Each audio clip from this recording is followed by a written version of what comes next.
Hello student, आज के इस वीडियो में क्लास 8 संस्कृत दीपिकम का चैप्टर नंबर 7 जिसका नाम है मंजुल मंजूषा सुंदर सुरभाषा। तो हम लोग इस चैप्टर के अभ्यास के प्रश्नों का उत्तर आज के इस वीडियो में करेंगे। अभी से पहले चैप्टर 1 से लेकर के 6 तक हमने करा रखा है, जो आपको इस वीडियो के डिस्क्रिप्शन में या आपको आई बटन पर लिंक मिल जाएगा, जहां से जाकर के आप आसानी से देख सकते हैं। तो चलिए आज के इस वीडियो को स्टार्ट करते हैं। चैनल पे नए हैं तो चैनल को सब्सक्राइब कर लीजिएगा, वीडियो पसंद आए तो लाइक शेयर कर दीजिएगा, और जिस प्रश्न का आंसर ना समझ में आए उसके लिए आप कमेंट सेक्शन में अपना डाउट लिख देना, ठीक है। तो अब चलते क्वेश्चंस की तरफ।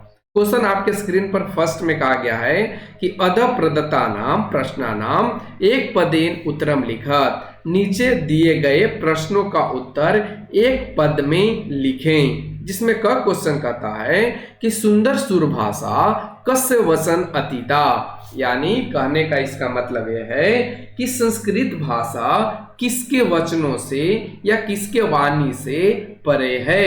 उत्तर करेंगे मम अर्थात मेरे और कवि। अगला है संस्कृत भाषा कुत्र विजयते, यानी संस्कृत भाषा कहां पर विजयी है। उत्तर करेंगे कि उत्तर लिखेंगे सर्वत्र, यानी संस्कृत भाषा सभी जगह सभी ओर क्या है, विजयी है। अगला संस्कृत भाषा कस्य आशा, यानी संस्कृत भाषा किनकी आशा है। उत्तर करेंगे जीवनस्य, यानी जीवन की। अगला है संस्कृते कति रसा सन्ति, यानी संस्कृत में कितने रस होते हैं।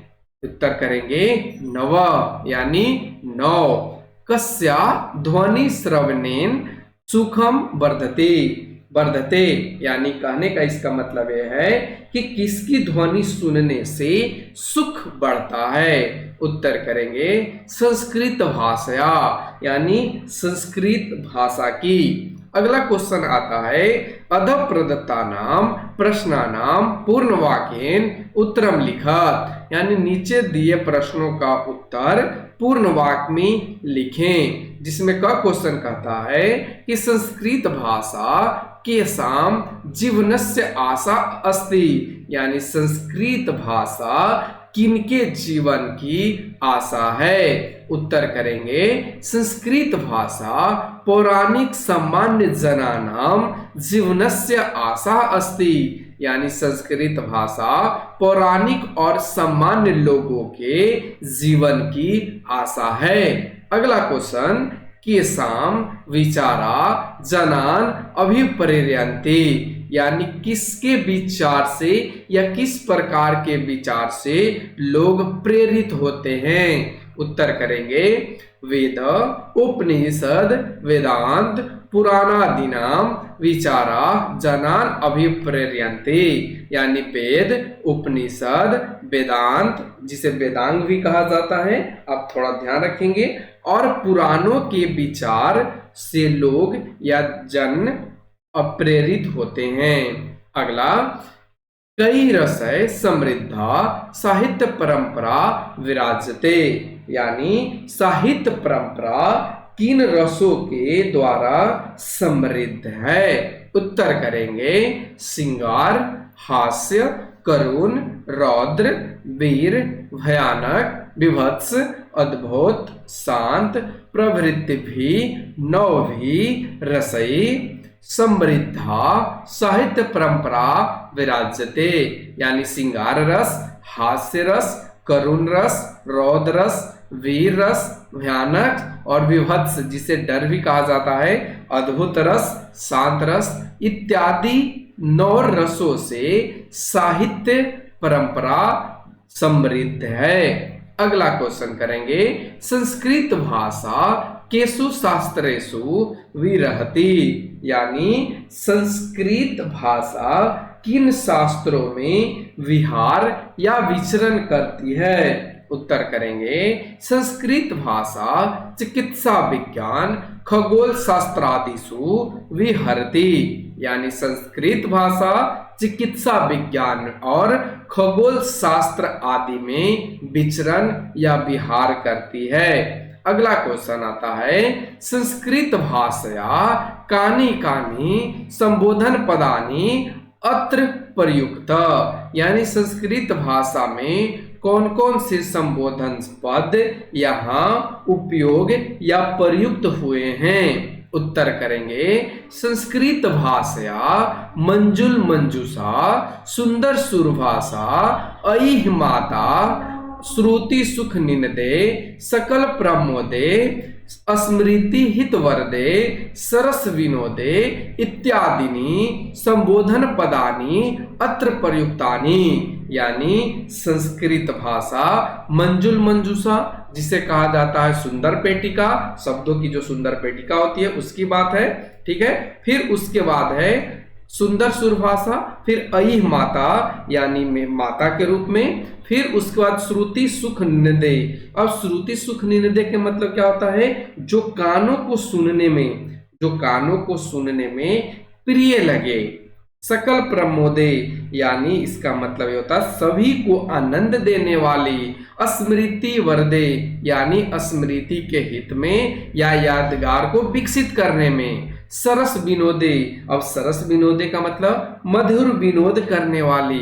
इत्यादिनी यानी इत्यादि। संबोधन पदानी यानी संबोधन पद अत्र प्रयुक्तानि यहाँ प्रयुक्त या उपयोग किए गए हैं। अगला क्वेश्चन आता है, रेखांकित पदानि आश्रित प्रश्न निर्माणम कुरुता, यानी रेखांकित पद के आश्रय से या आधार बना करके प्रश्न निर्माण कीजिए। जिसमें क क्वेश्चन कहता है, मुनिगणा संस्कृत भाषया विकासम कृतवंत, यानी इसका हिंदी मतलब समझे तो ये कहना चाह रहा है कि मुनिगण या ऋषियों ने संस्कृत भाषा का विकास किया। तो जब हम प्रश्न का निर्माण करेंगे तो पूछेंगे कि ऋषियों ने या मुनियों ने किस भाषा का या किसका विकास किया। तो उत्तर करेंगे, मुनिगण कस्या विकासम कृतवंत, यानी मुनियों ने किसका विकास किया। अगला है, सामान्य जनानाम जीवनम काव्यई प्रभावितम अस्ति, यानी सामान्य लोगों का जीवन काव्यों के द्वारा प्रभावित होता है या प्रभावित है। तो इसका उत्तर करेंगे, सामान्य जनानाम जीवनम कई प्रभावितम अस्ति, यानी सामान्य लोगों के जीवन को कौन प्रभावित करता है। अगला क्वेश्चन करेंगे, कव्य अपि उपायद्यानि काव्यानि रचितवन्त, यानी कवियों ने भी उपयोगी काव्यों की रचना की। तो जब हम प्रश्न का निर्माण करेंगे तो पूछेंगे कि कैसे काव्यों की। तो उत्तर में हम लिखेंगे, कव्य अपि कृदिशानि काव्यानि रचितवन्त, यानी कवियों ने भी किस प्रकार के काव्य रचना किए या की। अगला क्वेश्चन, संस्कृत भाषा पृथिव्याम विहरति, यानी संस्कृत भाषा पृथ्वी पर विहार या विचरण करती है। तो प्रश्न का निर्माण करेंगे तो पूछेंगे कि संस्कृत भाषा कुत्र विहरति, यानी संस्कृत भाषा कहाँ पर विहार करती है या विचरण करती है। अगला क्वेश्चन, संस्कृत भाषा विविध भाषा परिपोषयति, यानी संस्कृत भाषा विभिन्न भाषाओं का पोषण करती है। तो उत्तर करेंगे तो पूछेंगे कि संस्कृत भाषा किसका पोषण करती है। तो संस्कृत भाषा का परिपोष्यति, और लास्ट में क्वेश्चन मार्क सभी में बनाना है क्योंकि इसमें प्रश्न का निर्माण किया जा रहा है। च क्वेश्चन में कहा गया है, वेद वेदांगदीनी गभीरानी शास्त्रानी संति, यानी वेद वेदांग इत्यादि गंभीर शास्त्र होते हैं या गंभीर शास्त्र हैं। तो उत्तर करेंगे तो पूछेंगे कि वेद वेदांग किस प्रकार के शास्त्र, गंभीर शास्त्र कैसे हैं। तो हम यहाँ पे लिखेंगे, वेद वेदांगदिनी गभीरानी कानी संति। और इस तरीके से क्वेश्चन नंबर 3 को हम लोग कंप्लीट करते हैं। अब क्वेश्चन नंबर 4 आता है, जिसमें बहुत इजी है। इसमें कहा गया है अधः प्रदत्तानां प्रश्नानां उदाहरणा अनुसारम विभक्तिम वचनम च लिखत, यानी नीचे दिए गए पदों को उदाहरण के अनुसार विभक्ति और वचन लिखिए। जिसमें क क्वेश्चन यहाँ पे उदाहरण में दे रखा है, एक तरफ पदम है, विभक्ति है और वचनम है। तो माता ये संबोधन है और एक वचन है। उसी तरीके से तव ये क्या हो जाएगा, षष्ठी एक वचन। मंजूषा ये कौन सा होगा, प्रथमा और एक वचन। संस्कृति तो प्रथमा और एक वचन। जनानाम एक षष्ठी का है और ये आपका बहुवचन है। जीवनस्य तो षष्ठी और एक कौन सा वचन है, एक वचन। धारायाम ये आपका सप्तमी है, एक वचन है। फिर शस्त्रेषु तो ये आपका सप्तमी है और बहुवचन है। और इस तरीके से आप सारे यहाँ पे क्वेश्चंस का आंसर अच्छे तरीके से सटीक तरीके से कर पा रहे होंगे। अगला क्वेश्चन आता है अधोलिखितानां पद्यांशानां यथा योग्यम मेलनम कुरुत, यानी नीचे लिखे पद के अंशों का यथा योग्य यानी जिसके साथ योग्य है उसके साथ मिलान कीजिए। जिसमें एक तरफ का वर्ग और ख वर्ग दे रखा है, जिसमें एक आपको पहले से ही है कि अई मातस्त्व पोषण क्षमता मम वचन अतीता सुंदर सुरभाषा। उसी तरीके से मिलाएंगे वेद व्यास वाल्मीकि मुनि नाम कालिदास वानादि कवि नाम, यानी वेद व्यास और वाल्मीकि मुनि हैं या ऋषि हैं। उसी तरीके से कालिदास और बाण जो है, जिसे बाणभट्ट भी कहा जाता है, ये सभी कवि हैं। पौराणिक सामान्य जना नाम, यानी पुराणों में या जो पौराणिक परंपरा है उसमें सामान्य जो जन है, सामान्य लोग हैं, उनके जीवन आशा यानी जीवनस्य आशा सुंदर सुरभाषा, उनके जीवन की आशा संस्कृत है या सुंदर सुरभाषा है। अगला क्वेश्चन है श्रुति सुख निंदे सकल प्रमोदे स्मृति हित वर्दे सरस विनोदे, यानी श्रुति सुख निंदे का मतलब क्या होता है, जो हमारे कानों को सुनने में प्रिय लगे। सकल प्रमादे इसका मतलब हो जाता है सभी को आनंद देने वाली।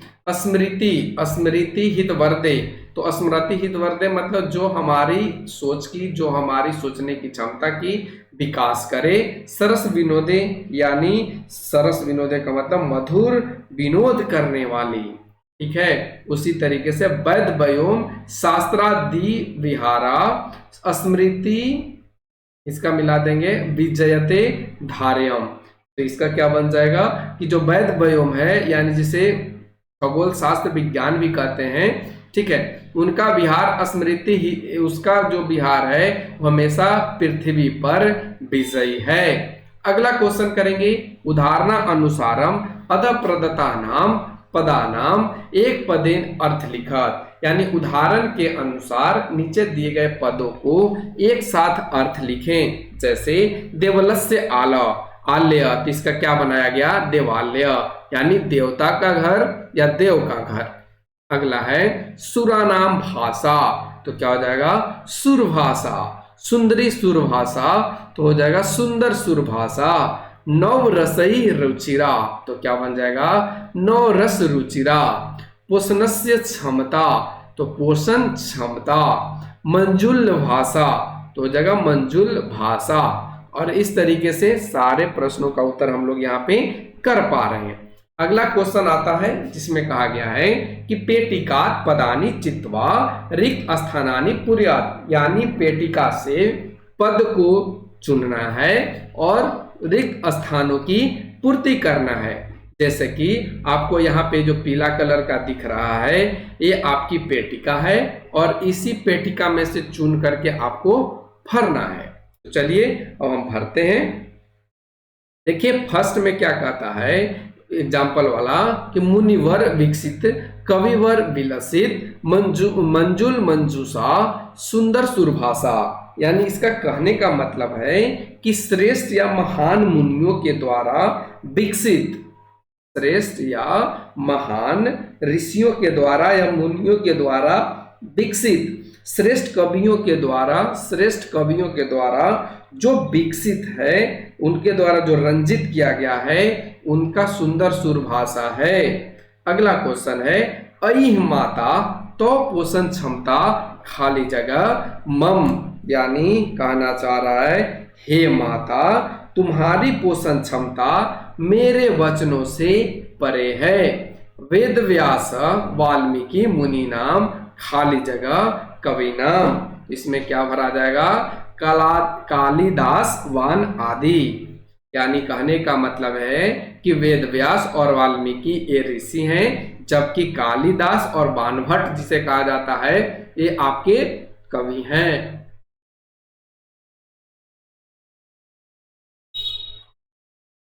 इसी का अगला है ग, जिसमें कहा गया है पौराणिक सामान्य जनानाम जीवनस्य, यानी पौराणिक सामान्य लोगों के जीवन खाली जगह की आशा है। श्रुति सुख निंदे खाली जगह स्मृति हित वरदे शरद विनोदे। तो इसमें क्या भरा जाएगा? सकल प्रमोदे, यानी कहना चाहता है जो कान को सुनने में प्रिय है। सकल प्रमोदे, सकल प्रमोदे का मतलब क्या होता है? तो सकल प्रमोदे का मतलब आप जानेंगे, ठीक है। सभी को, सकल प्रमोदे मतलब सभी को आनंद देने वाली। स्मृति हित वरदे, यानी सभी के याद को विकसित करने वाली। सरस विनोदे, यानी मधुर विनोद करने वाली। अगला है गति मति प्रेरक काव्य विशारदे तव खाली जगह ऐसा सुंदर सुरभाषा, यानी कानों को सुख देने वाली। ये तो हो ही गया 5 नंबर। और 6 गति तथा बुद्धि को, यानी गति तथा बुद्धि को प्रेरणा देने वाली काव्यों में निपुण तुम्हारी संस्कृति यह सुंदर है। नवरस रुचिरा अलंकृति धारा खाली जगह। तो इसमें क्या भरा? अच्छा, ऊपर वाला में क्या भरा जाएगा? तो वाला में संस्कृति, और यहाँ पे क्या भरा जाएगा? वेद विषय, यानी कहना ये चाह रहा है 4 नंबर कि नए रुचियों और अलंकारों की धारा रस ही वेदों के विषय और वेदांत का विचार है। वेद व्योम सहस्त्र आदि विहारा धारायाम सुंदर सुरभाषा, यानी विकसित तथा खगोल शास्त्र आदि में विहार यानी बिहार का मतलब चलना फिरना, विहार करने वाली यह संस्कृत भाषा धरती पर विजयी है। उसी तरीके से अगला क्वेश्चन आ जाता है, अधोलिखित वाक्येषु प्रसंगा अनुसारम अर्थ चिनोत, यानी नीचे लिखे गए विकल्पों के आधार पर जो आपको उचित लगे उसका आंसर चुनना है। जैसे मंजुल मंजूषा इतस्य अर्थक, यानी मंजुल मंजूषा इसका अर्थ क्या है?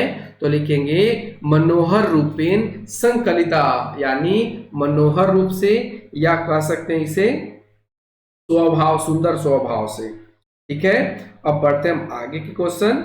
अगला जो हम लोगों का क्वेश्चन है जिसमें कहा गया सुंदर सुरभाषा के साम जीवनस्य आशा उच्यते, यानी सुंदर सुरभाषा किनके जीवन की आशा है? उत्तर करेंगे पौराणिक सामान्य जनानाम, यानी पौराणिक लोगों के जो अपने परंपरा के अनुसार चले आ रहे हैं। अगला सुंदर सुरभाषा कुत्र विजयते, यानी सुंदर सुरभाषा कहाँ विजयी है? उत्तर करेंगे धारायाम, यानी पृथ्वी पर। सुंदर सुरभाषा किम नास्ति, यानी सुंदर सुरभाषा जिसे संस्कृत कहा जाता है में क्या नहीं है? उत्तर करेंगे अशुद्धि, यानी गलत। कवि सुंदर सुरभाषा केन पदेन संबोध्यते, यानी इसका कहने का मतलब है कि कवि सुंदर सुरभाषा किन पदों के लिए संबोधन है? तो ये आपका हो जाएगा मातृ। तो आज के इस वीडियो में बस इतना ही, क्योंकि आपके इस चैप्टर में इतना ही क्वेश्चन दिया गया था। तो आज के लिए बस इतना ही। Thanks for watching, take care, bye bye.